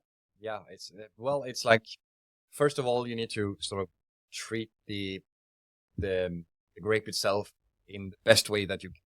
Because there are, like, for example, Pinot Noir, they don't really like too hot climates or too much sunshine, because you won't get this sort of cool flavors. And it cannot be too cold either, because then you won't get any grapes. You won't get healthy grapes. So you need to sort of understand the physiology of the grape itself, and what's its best conditions. Yeah. So when you understand that, you have a chance of sort of highlighting it, expressing its personality. But it's difficult, of course. That, of course, is about the soil types, like I said before. And Pinot Noir loves limestone, for example. It loves volcanic soils. It loves sandstone. And there's another one called grey wacky, for example. So it's also a type of mineral that you like, sort of stone art you will find in, for example, New Zealand. It's full of grey wacky. And that's really, really, that's awesome if you want to produce like sort of vibrant and aromatic Pinot Noirs. Got it. Also, now we are in South Africa, right? This is producer Newton Johnson Family Wines. It's a producer with Gordon as the head winemaker, along with his wife. And they bought this land actually in 2001. So it's not like a super old producer. Yeah, right. But I really, really love the style of this Pinot Noir. And he sort of grew up amongst other wine producers. He sort of had that in his blood. He was like me. I grew up amongst, violinists and the music. So it's completely natural to him. But then back in 2001, he bought these vineyards in a place called Upper Himalayan Arde Valley. Mhm. This is, Himalayan Arde means heaven on earth. That's also one of the reasons why I brought you this bottle today. Because heaven on earth, I mean, how matching name is Yeah, that? if you're gonna have a vineyard in a valley, that's the name you want. Heaven on earth. Yeah. And it really is beautiful in the Himalayan Arde. So Himalayan Arde Ridge, Himalayan Arde Valley, there is Upper Himalayan Arde Valley. Mm. So these are all, situated within a small, it's like a hot pot. It's like a mountain chain. Right. It looks like a little valley there with mountains all the way around it. It's absolutely stunning there. You been there? No, unfortunately not. It's like 1.5 hour drive from Cape Town in South Africa. Now, I've never been to South Africa. I would love to go there. Right. I've just been reading a lot about this this area and these people because I love wines from there, not only from in Johnston, like in general, but they produce these luscious, beautiful, elegant Pinot Noirs. Well, we'll put it on record when this podcast becomes real popular and I get the funds. All right. I'm taking to South Africa. Great, Yeah, and we'll visit this Arde or Hemel Arde Valley area. Yes. Yeah, you should go there. Yeah, and definitely. No, we're going together. Oh, yeah, you're happy with me. Yeah, great. Because I'd be an idiot going there by myself. I wouldn't know anything about the wine, but since I am on, man. I'm definitely on. I'll show you a lot of other places as well, like Stellenbosch and other places. Really cool for wine production. Yeah, I didn't even know South Africa produces wine, and I'm looking at this wine. Oh wow, you've got a lot to learn, man. I've got so much to learn, man. But I'm, as we're talking about this, I'm getting really honestly, more and more interested in it. Yeah, good. And next time my wife and I go out, I have things to think about. Yeah. Whereas before I'm like, just give me the house wine. I don't really care what it is. Yeah, exactly. It's like so much more to it. Yeah. And also if you taste this wine also along with me now, you can have this. Yes, let's do that. Yeah. So we can drive after.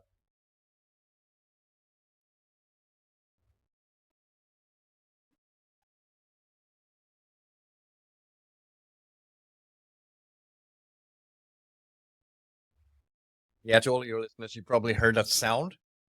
I'm very fascinated with you. Yeah, it's like slurping wine. Because I took a sip and I was left watching you do your masterpiece. Yeah. So are you allowing some air to come in? Yeah, exactly. That's what I'm doing. I'm aerating the wine, but I'm also again tempering the wine, so it's perfect temperature. It's so much warmer inside your mouth than it is out here, room temperature. Right. So it would be like 28, 30 degrees in your mouth, and out here is you will definitely open it up and you will open its aromas and it will showcase its flavors much better if you do.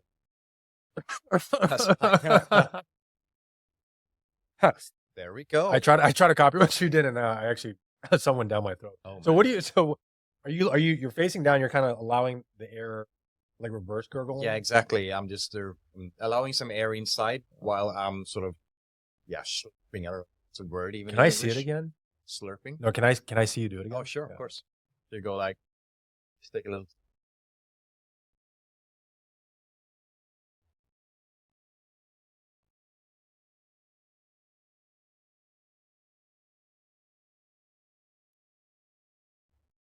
That, and when you do that, you will also taste much more of the wine if you just put it. Right, because when you drink, it goes kind of on your tongue and then down your throat. Exactly. Yeah. So you gurgle it around your mouth, so it hits sort of all your parts of your flavors, your senses. The bitterness, you get sweet, sour, all that stuff. You get all that when you sort of swirl it around. So after you've done that, at this point, is that when you start the analyzation starts happening? Yeah, I mean the analyzation starts. Everything when you look starts. At the glass. Yeah. All from the beginning. When you look at the color, when you look at the intensity, when you look at like we did before, right? Yeah. Just before, there starts the analyze. So on this test I'm going on this with the sensor and everything. When you touch the wine glass, your time starts. So when you touch that, time goes. The clock starts ticking. Okay. Can we do something a little bit stupid here? No. Sure. I really was focusing on what you did the second time because the first time I was just more amazed. Okay. I'm going to try to imitate. Yeah. And I'm going to really try to do authentic version of it. Mm-hmm. And you can rate. Yeah. Okay. That's from 1 to 10. Okay? Sure. Here we go. Ahead. So I'm swirling the wine, letting it breathe. Smell it.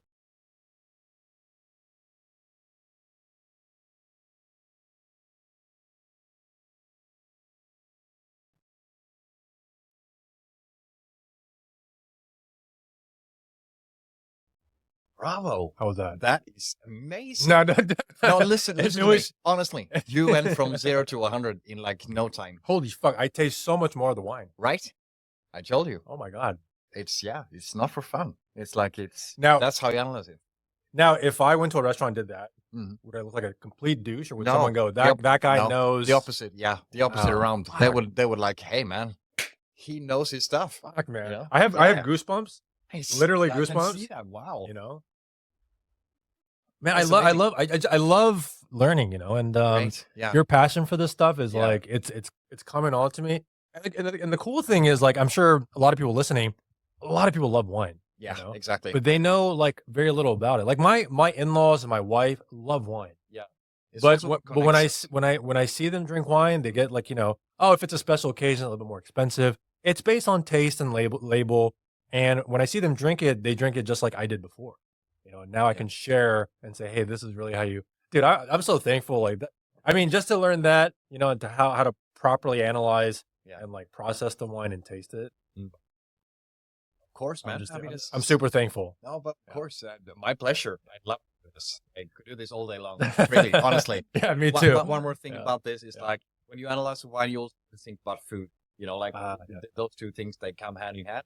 So you need to like, okay, so I'm tasting this and that, but what should I eat with this? Yeah.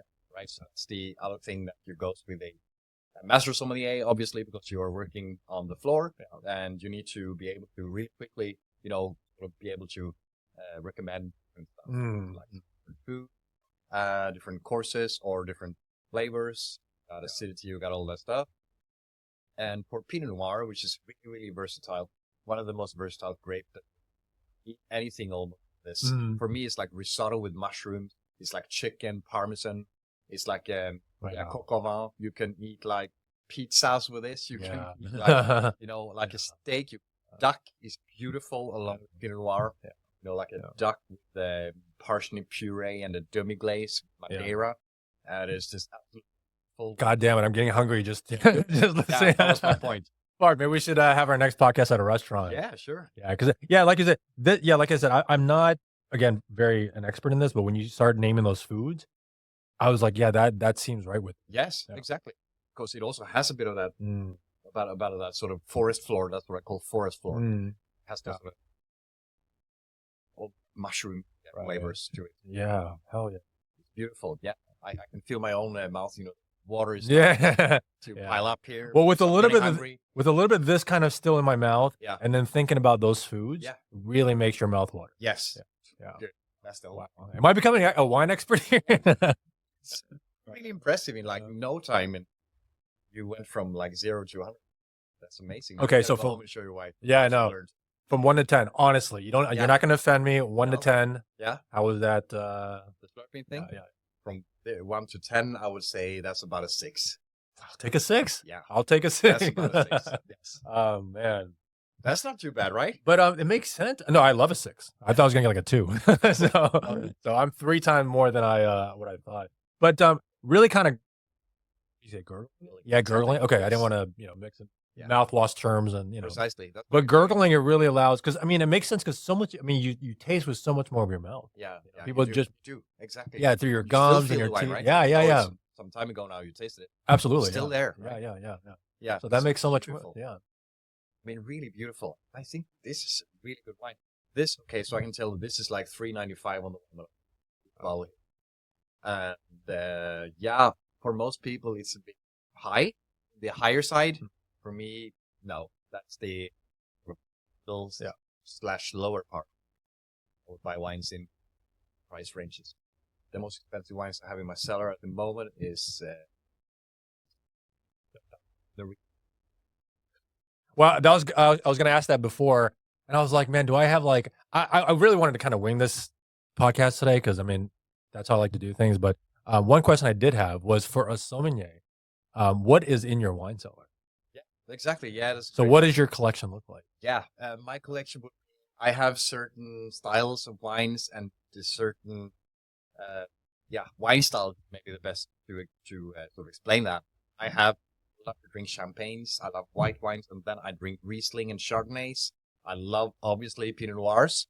So I have a lot of Pinot Noir, but I also have a lot of sort of American, more bolder wines like Cabernet Sauvignon. I really love them when they tend to age a little bit because they're very, very age worthy. I have some Bordeaux, and I have some sweet wines of very, very high quality that are really, really expensive. But yeah, most of all, most stuff that I drink, like general when I do drink, it's more like it's Rieslings, Pinot Noirs, and Champagnes. It's these three things. Yeah, because they're very versatile. They go with a lot of things. Precisely, exactly. You can drink them at any time of the day. You don't have to eat along with them if you don't want to. I mean, like a Riesling is like high acidity, but sometimes it has a slight sweetness as well. But sort of balance that out. Pinot Noirs are low in tannins, which is this sort of dries your mouth out, right? Is the thing makes you feel dry. Very, very low on the tannins and very high on that juiciness. Yeah. Feel that, right? It's you want to go back for more. Yeah. That's what wine is all about. You kind of want to go back for more. That is your type of wine. Right. And high tannin wines be more like towards pair them with food instead. I have some of them as well, but I have a lot of Pinot Noir because you can drink them at the time at dusk. When it's like 2-3 o'clock in the night and you still are really drunk or whatever. Get a bottle of Pinot Noir. A little nightcap. Yeah. Exactly. But I don't drink too much actually. If that's what your next question, I'll be like sommelier, like. Yeah, I was gonna say, right? I don't really drink that much. Okay. I analyze a lot, but I spit it out. Okay, like you just said. Because it'd be a completely different problem if you like to drink. Exactly, that became a problem. I do like to drink, but I'm to sort of restrain yourself from not swallowing that wine. Yeah. I mean, I'm driving all the time. I'm driving everywhere, so I can't drink. But is it tempting when you get that? That's it's so good. Yeah, and it's like right now. Yeah, it's super. Yeah. I mean, it's really, really right. It's beautiful. It's like giving a kid a toy and then taking it away. And it's like, I just want it, Yeah, exactly. Which is also why I'm going to give this bottle to you. So you can enjoy that with your wife. Maybe tonight or maybe another day. Thank you so much. Yeah, I mean, it's for you. Yeah, my wife loves wine, so I'll teach her. I'll teach her this method. Yeah, sure. And then we'll taste it together. Yeah, sure. It'll blow her mind. Yeah. So I did have a question for you as far as because again, something that I kind of combat is if someone invites me to a dinner, if someone invites you to a dinner, do you automatically ask, I mean, is it important for you obviously to know what they're making so that you can bring the right one? Yeah, of course. Yeah, so you don't just go blindly. No, but if I wouldn't know, I'm taking some of my favorites. Yeah. By like a Pinot Noir or something like that. Yeah. Pinot, Riesling, and a Chardonnay. It's a safe bet. Dessert. Yeah. Sure. Nice. But yeah, it would be those 4 things. Nice. Sure. Yeah. But it's nice to know what you're doing. Yeah. Because then you can properly pair it. Exactly. But those are kind of like versatile tools. Doesn't matter, if they're just serving seafood, burgers, it's kind of like it'll fit everything. Yeah. I mean, like burgers are it's more like a simple piece of food, if I may say so, but it can still be, burgers can be enjoyed with a champagne. If you choose the right champagne.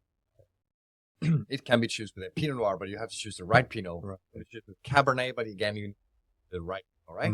So burger is great in that matter. You can mash a lot of things, but you need to know, okay, is it burger of venison, burger of beef, burger of chicken? I mean, God, there is right. Everything matters. Yeah.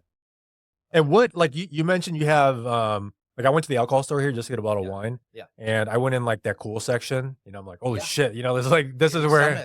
Yeah. That's one of the best wine monopolies in this country. Is it? You know that? Yeah. I didn't know that. No. It's huge, man. But then I was kind of like just looking. Okay, that one's 4,000. I saw one that was 8,000. There we go. Yeah. So what gives a wine like what gives that an 8,000 kroner value versus something like, I mean, this is a great wine, but it's not 8,000. Yeah, exactly. What gives it that value? It's definitely different reasons, and one of them would be the renommee of the wine house itself. I mean, like it's so much critics, in the early years.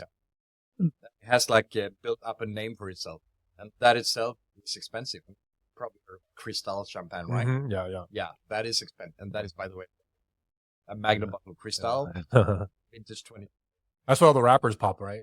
When they go to they always talk about Cristal. Yeah, I know, but it's like I don't really like that bling bling stuff because I think it's because there are some champagnes that are for the bling bling persons. Like, for example, Ace of Spades. Maybe you heard about that. Yeah. I think there was some really famous rapper who was like buying that all the time. Yeah. Jay-Z or someone else. Yeah. But anyway, yeah. But Cristal is a fantastic champagne. It really, really is. Yeah. The unification and all that stuff. It's really good champagne. Right. I think in some years it's actually worth the money. How much is a bottle of like Cristal here if you wanted to? 3,200 for a 1,200 sized. Is that in the store or at a restaurant? Yeah, on certain wine monopolies because it's sold out in Norway, but oh really? You have to travel to that wine monopoly to get that bottle. Got it. But you can get it. Yeah. Wow. But it's a lot of money. Same Krug champagne. It's also absolutely stunning champagne. It really, really is. I think it's more or less it's worth that 2,500 to pay for that. Just so ridiculously. Then of course is all the other sort of red and white stuff from Bordeaux and Burgundy. There are some wines, the wine the most expensive 80,000 Norwegian. Shit. I mean, like that's God. ridiculous. I think that's way too much to pay for 75 centiliters of fermented grape must. I think that's too much. I mean, I would never, ever, ever pay that money, even though I had them. And I mean that. Yeah. I could maybe buy a bottle, of that type of wine auction for maybe 30,000 if I had the money. Sure. But again, it's like, but if you're someone that's, I mean, obviously you have the money, but if you're someone that's going to buy that kind of wine, are they drinking it or are they just collecting? Most people are, one, collecting them, or two, they are selling them. Oh, reselling. Reselling, exactly, to get that sort of gaining. Yeah, they're selling it for business. I don't like that. That's I crazy. think if you get a bottle of that, you should keep it in your cellar until the day you really want to drink it. Special occasion. You should share it with someone who really cares. That's where that's when the good wine comes out. It's like, oh, well, this is a special occasion. Yeah, I do it myself. I have friends home. I pick up some great stuff. That he's appreciate that. Yeah.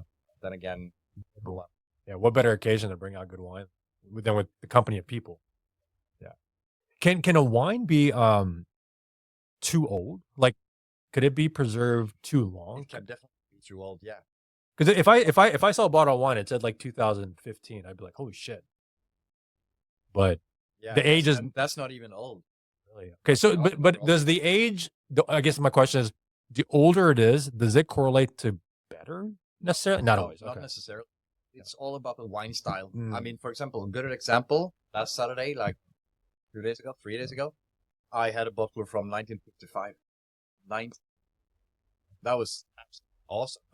But it's a style of wine. It's Vin Doux Naturel. It's a wine. It's natural sweet wine that's been sweetened with adding, spirits when the fermentation is on. You stop the fermentation process and you leave a lot of sugar left. Hasn't been fermented. But you add spirits to it, so you'll still get high alcohol and high sugar levels.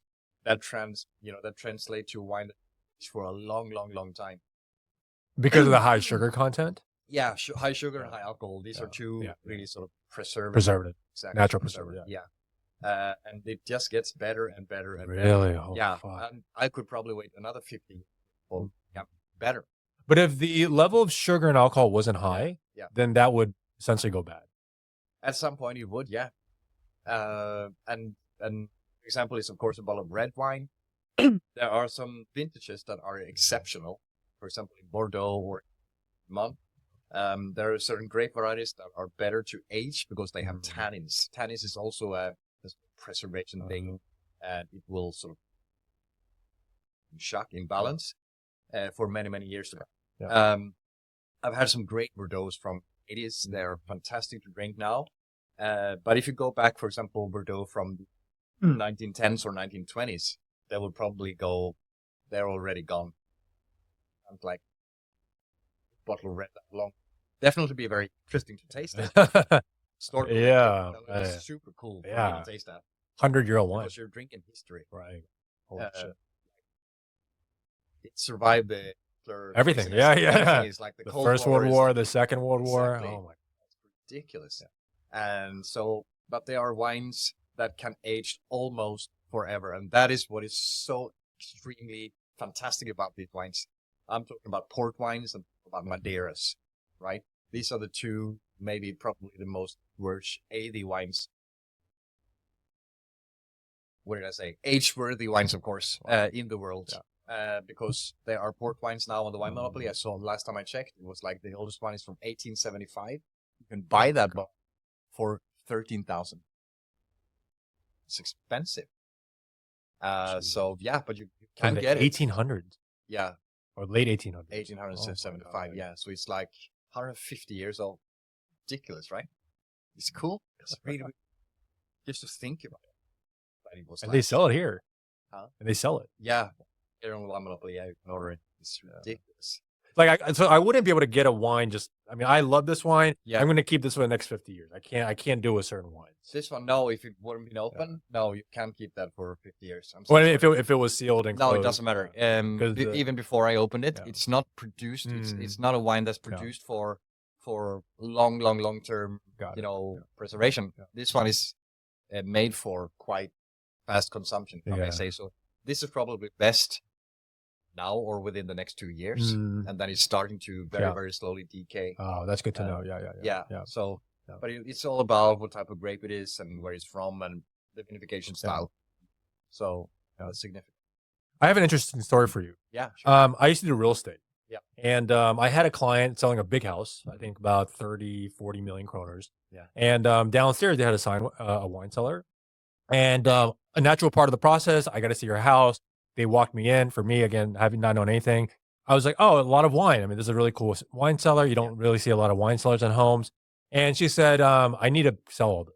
I said, I'm not a wine dealer, No.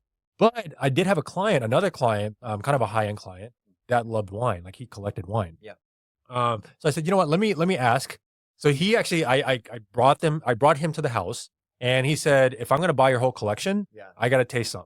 Yeah. And she said, that's fine. She has to use that. She was a liquor store owner. So she had, when she sold the store, she kept a lot of the good wines, that she thought, and then she kept it. They were from the 1990s. And this guy knew wine, and now it makes sense knowing what I know. He tasted 3 bottles, and he said, half of these are. Yeah. And I thought, wait, I'm like, wow, these are from the 1990s. Like, in my mind, the older the better. Yeah. And he's saying these are worthless. I'm like, what's going on here? But that makes sense because some wines don't age, or they don't age properly. Yeah, and it's also about quality of the wine itself. Is it a generic wine or is it like a Grand Cru? Yeah, right. Yeah. I mean, like generic wines would probably hold for that long. Yeah. And the really good stuff, made better, vinification is more, it's more focused on quality of the wine itself, would also last longer. Yeah, that makes total sense. Because again, when I thought, I was like, are you crazy? These are like 30-year-old wines, like they're all good. But he's like, no, this one's, they're all bad. And he said maybe a quarter of this is good, but so he didn't buy it. So that makes sense. That makes sense. Yeah. Wow. The education, I tell you, is like crazy, It is, yeah. It never stops. Thank God for that. Well, shit. I don't know how long we've been talking here, but a lot.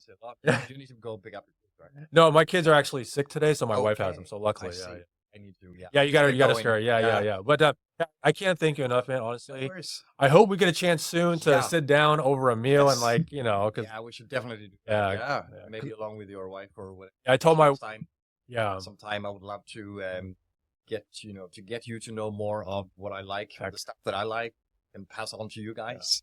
Maybe we'll, at some point, why that's the same category in the wine monopoly. Yeah. I don't know if this is the benefit of what you do, but I think it is. Like, you inspire someone like me who knows nothing to get into it and get inspired by it, Yes.